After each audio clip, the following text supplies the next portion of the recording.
Welcome to my new video. আপনারা thumbnail দেখেই বুঝতে পেরেছেন যে আজকের ভিডিওতে স্টুডেন্টদের নিয়েই কোনো সুখবর আছে। আসলেই তাই, শিক্ষার্থীদের জন্য জার্মান সরকার নতুন আইন পাশ করেছে। সেই বিষয়ে এখন কথা বলবো। আশা রাখি পুরো ভিডিওটি জুড়ে আমার সঙ্গেই থাকবেন আর আমার চ্যানেলটি সাবস্ক্রাইব করার অনুরোধ জানাচ্ছি। একজন শিক্ষার্থী যখন জার্মানিতে আসে, পড়াশোনা শেষ করার পর তাকে সেই রিলেটিভ ফিল্ডে জব খুঁজতে হয়। যদি তার বিষয়ভিত্তিক জব না হয় তাহলে তাকে এখান থেকে চলে যেতে হয়। এটা হচ্ছে এতদিন পর্যন্ত এই নিয়মটাই ছিল। কিন্তু গত মার্চ মাসে নতুন একটি আইন পাশ হয়েছে। এটি হয়তো অনেকেই জানে না, এমনকি আমিও জানতাম না। তবে কয়েকদিন আগে আমি একটি কাজে আউসল্যান্ডার বেওর্ডে গিয়েছিলাম, যেটিকে ফরেন অফিস বলা হয়। আসার সময় ভিসা অফিসার নিজ থেকে আমাকে জানালো যে তোমাদের জন্য নতুন আইন কার্যকর হয়েছে।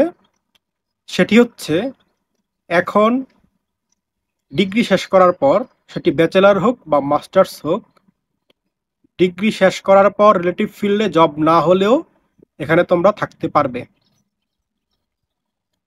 এটি নিশ্চয়ই সুখবর। তবে তার মধ্যে কিছু শর্ত রয়েছে। সেটি হচ্ছে, যেখানেই জব করি না কেন সে অফিস থেকে একটি চিঠি মেনশন করতে হবে বা একটি লেটার আমাকে দিতে হবে যে এখানে বলা থাকবে এই জবের জন্য মাস্টার্স ডিগ্রি বা ব্যাচেলর ডিগ্রির প্রয়োজন আছে। শুধুমাত্র এই চিঠি হলেই আমরা পড়াশোনা শেষ করার পর বিষয়ভিত্তিক জব না হলেও থাকতে পারবো। তবে আরেকটি বিষয় উনি মেনশন করেছেন যে যেই কোনো জব পেলে এবং যদি এই ধরনের একটা লিখিত আমরা কোম্পানি থেকে আনি, তাহলে তারা কোনো প্রশ্ন এই বিষয়ে করবে না, আমাদেরকে রেখে দিবে বা আমরা থাকতে পারবো। তবে যাতে আমরা চেষ্টা করি আমাদের মান্থলি স্যালারি, গ্রস স্যালারি যাতে ৩,০০০ ইউরোর মতো হয়, তাহলে তারা খুব ইজিলি অ্যাকসেপ্ট করবে। যদি স্যালারি ৩,০০০-এর নিচে হয় তাহলে হয়তো সেক্ষেত্রে তারা অ্যাপ্রুভ বা অ্যাকসেপ্ট নাও করতে পারে। তাহলে এখন যেটি হচ্ছে মূল কথা, যে বিষয়ভিত্তিক জব না পেলেও হবে। তবে যেই জবই আমরা করি না কেন সেটিতে কোম্পানি থেকে একটি লেটার দিতে হবে যে আমাদেরকে ওই জবটা বা ওই পোস্টের জন্য এই ডিগ্রি প্রয়োজন, তাহলেই হবে। যেমন উদাহরণস্বরূপ উনি অ্যামাজনের কথা উল্লেখ করেছেন। অ্যামাজন লজিস্টিকে যদি আমরা কাজ করি এবং কোম্পানি থেকে আমরা একটি লেটার আনি যে আমার এই জবের ক্ষেত্রে মাস্টার্স ডিগ্রি বা ব্যাচেলর ডিগ্রির প্রয়োজন আছে এবং আমার গ্রস স্যালারি যদি অলমোস্ট ৩,০০০ ইউরো হয়, তাহলে আর কোনো প্রশ্ন নেই, আমরা এখানে থাকতে পারবো। বিষয়ভিত্তিক জবের পুরোপুরি যে একটা বাধ্যবাধকতা ছিল সেটি এই রুলস কার্যকর হওয়ার মাধ্যমে এটি এখন নেই, বলা যায় যে শিথিল করা হয়েছে। তবে যেই নিয়মটি, এটি নিঃসন্দেহে অনেক বড় ব্যাপার স্টুডেন্টদের জন্য। তবে আমার মনে হয়েছে এই রুলসটি হচ্ছে আগের বিষয়ভিত্তিক জবের যে আইন বা রুলসটি ছিল সেটি এখন প্যারাফ্রেজ করেছে। কারণ বিষয়ভিত্তিক জব হলে ৩,০০০ বা ৩,৫০০ ইউরো গ্রস স্যালারি হয়, এক্ষেত্রেও সেই অ্যামাউন্টটা কাছাকাছি।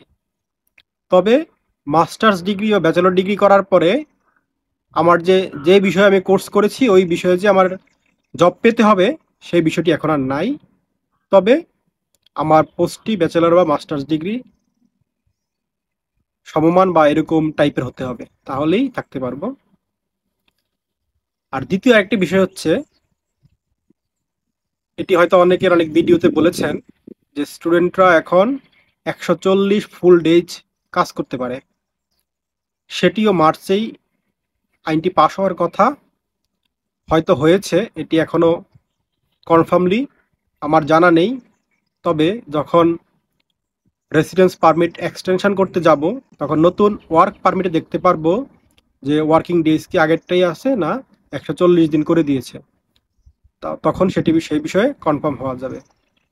তো আজকের এই ভিডিওর মাধ্যমে যেটি জানাতে চেয়েছি সেটি হলো একজন স্টুডেন্ট পড়াশোনা শেষ করার পর তার ডিগ্রি রিলেটিভ ফিল্ডে জব না হলেও থাকা যাবে, এই সুখবরটি দেওয়ার জন্যই মূলত আজকের ভিডিওটি। আর আমার চ্যানেলের যে ভিডিও আছে বা আমি যে ভিডিও তৈরি করি, আমি চেষ্টা করি অথেন্টিক নিউজ দেওয়ার জন্য। কোনো ফেক বা অতিরঞ্জিত খবর বা নিউজ আমি না দেওয়ার জন্য চেষ্টা করি। আমি যে বিষয়ে জানি, যেটি আমি কনফার্ম, সেই বিষয়টাতেই আমি আপনাদেরকেও জানাতে চেষ্টা করি। তো আশা রাখি আজকের এই ভিডিওর মাধ্যমে আপনারা অনেকেই জানলেন যে বিষয়ভিত্তিক জব না হলেও জার্মানিতে এখন স্টুডেন্টরা থাকার যে নতুন একটি রুলস কার্যকর হয়েছে সেই বিষয়ে। পরবর্তী ভিডিও দেখার জন্য আমন্ত্রণ জানিয়ে শেষ করছি। সকলকে ধন্যবাদ।